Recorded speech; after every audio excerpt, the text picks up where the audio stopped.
let me tell you about the flight path of this drone. It's supposed to be marking the debris. So they had to start it all the way over here near the Walgreens. I want to let you know that just within the last 30 minutes, the school's security alert system sent out an update saying that the campus lockdown has now been lifted. You almost wouldn't even know a storm is coming. The only giveaway, this red flag here behind me waving in the wind.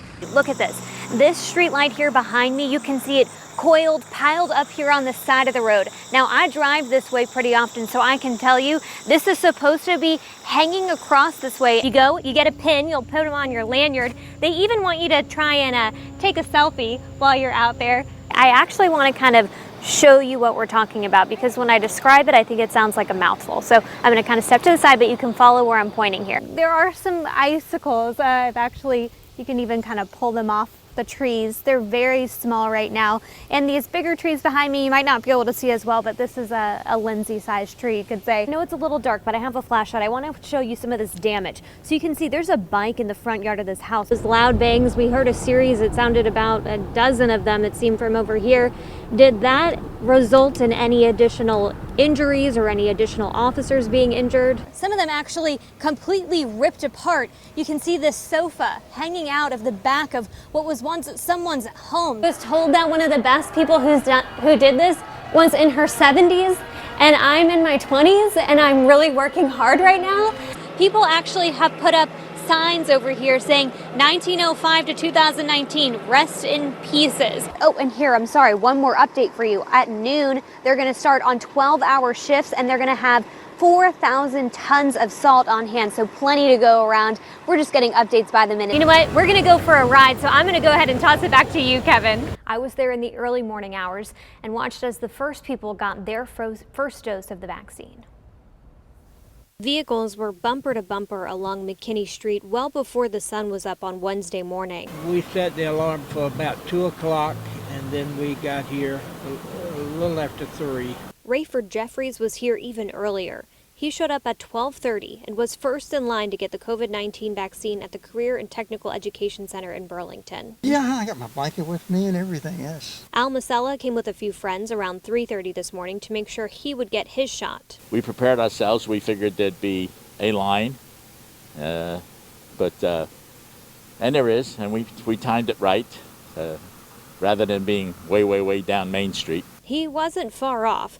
By 5:30 Wednesday morning, Burlington police told me drivers were lined up for several blocks, and after being open for only 10 minutes, the clinic had to cut off the line. That just goes to show that there are some who really want the vaccine, are really serious about it.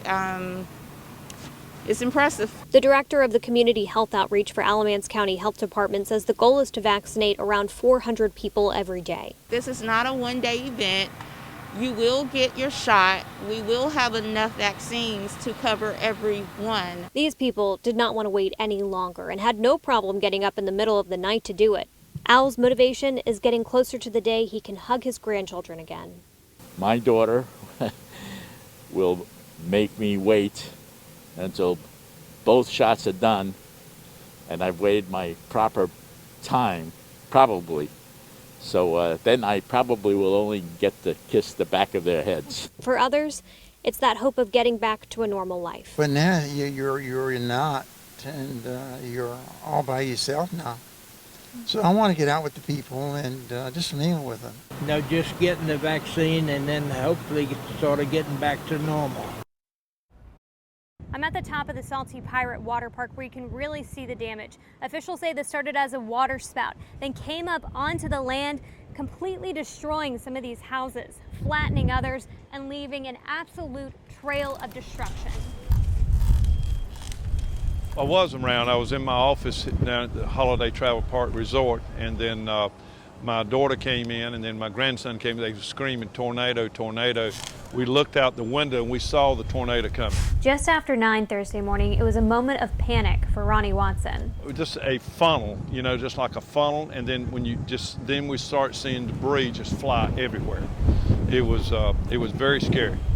Without a moment to spare, he and his family did the only thing they could do. Went and ran in one of our bathrooms there at the main building. We locked the door and got down on the floor. and just praying that it wasn't going to hit our building, which it didn't, thank the Lord. The tornado left all these homes destroyed, all the damage in just a few blocks.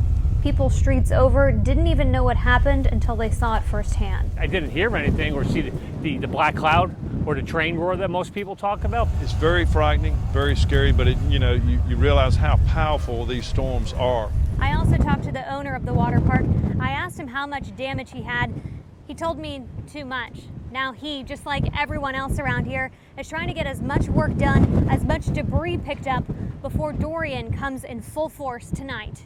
In Emerald Isle, Lindsay Tuman, Fox 8 News. The north door of the room got kicked open.